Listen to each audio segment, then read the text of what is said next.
रामायण में माता शबरी की बात करें तो शबरी नाम किसी परिचय का मोहताज नहीं है, क्योंकि माता शबरी को सब जानते हैं कि वह प्रभु श्री राम की कितनी अनन्य भक्त थी। आइए चलिए जानें कि माता शबरी को रामायण के पात्रों में क्यों इतना विशेष महत्व दिया गया है। शबरी माता ने क्यों अपना संपूर्ण जीवन प्रभु श्री राम की भक्ति में बिताया। जय सिया राम। रामायण के अनुसार सीता की खोज करते हुए भगवान श्री राम की भेंट माता शबरी से हुई थी। इसके लिए उन्होंने सालों तक मर्यादा पुरुषोत्तम प्रभु श्री राम की प्रतीक्षा की थी। रामायण के उस प्रसंग को तो हम सब जानते हैं जब प्रभु श्री राम ने शबरी के हाथों से बेर खाए थे। वो भी उनके हाथों से ही नहीं, उनके चख के झूठे किए हुए बेर खाए थे। लेकिन क्या आप जानते हैं कि आखिर शबरी माता को श्री राम जी की भक्ति का वरदान किसने दिया था? क्यों माता शबरी सालों तक प्रभु श्री राम की प्रतीक्षा करती रही? क्यों लक्ष्मण जी ने माता शबरी के चखे हुए बेर नहीं खाए? फिर क्या हुआ उन बेरों का जो लक्ष्मण जी ने नहीं खाए थे? इसके बारे में विस्तृत से जानने के लिए हम माता शबरी की यह पौराणिक कथा सुनते हैं। पौराणिक कथा के अनुसार माता शबरी का असली नाम शर्मणा था। वे भील समुदाय के शबर जाति से संबंध रखती थी।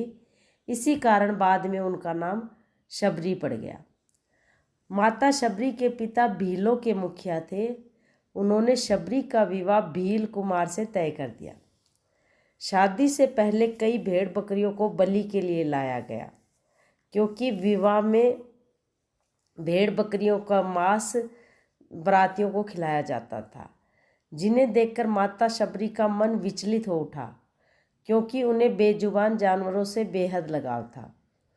निर्दोष जानवरों की हत्या को रोकने के लिए माता शबरी विवाह से एक दिन पूर्व घर से भागकर जंगल चली गई और उन्होंने सभी जानवरों को बचा लिया। अब माता शबरी घर से भागकर दंडाकारण्य वन में जा पहुंची और वहां वह ऋषियों की सेवा करने लगी।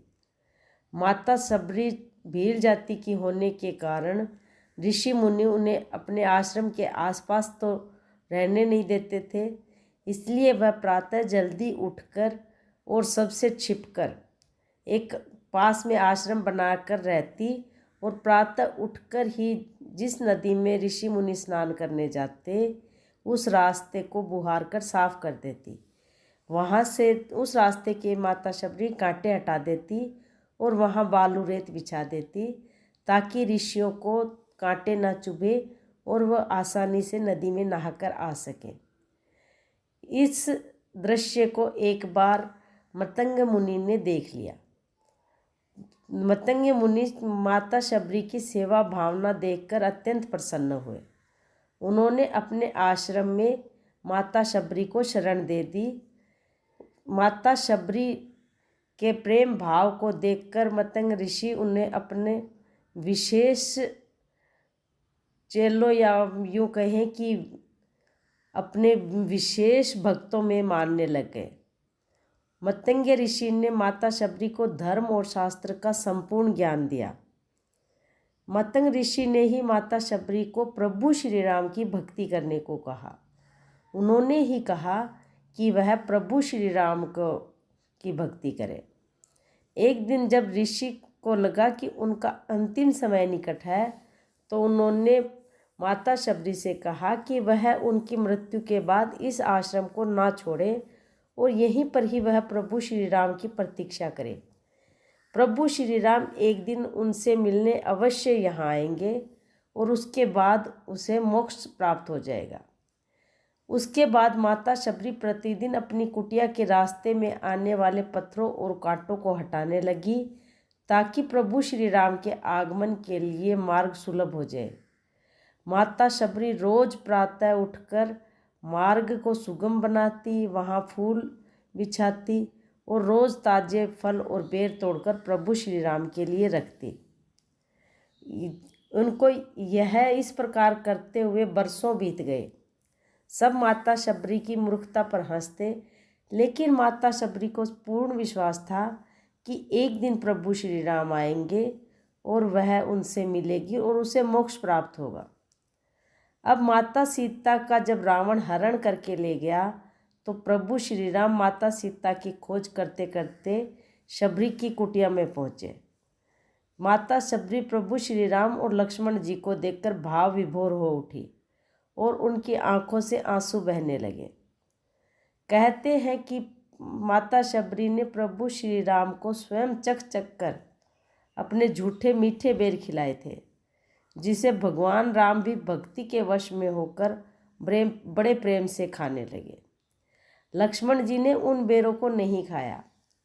एक तो लक्ष्मण जी को कुंभकर्ण का वध करना एक तो लक्ष्मण जी को मेघनाथ का वध करना था ताकि और वो इसलिए बेर नहीं खा पाए क्योंकि 14 वर्षों तक उन्हें बिना कुछ खाए और बिना सोए और बिना किसी स्त्री को देखे ही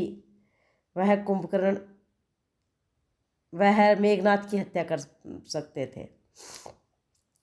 और दूसरा, जब शबरी चख रही थी उन बेरों को तो लक्ष्मण जी को थोड़ी घिन सी आने लगी और उन्होंने उन बेरों को नहीं खाया।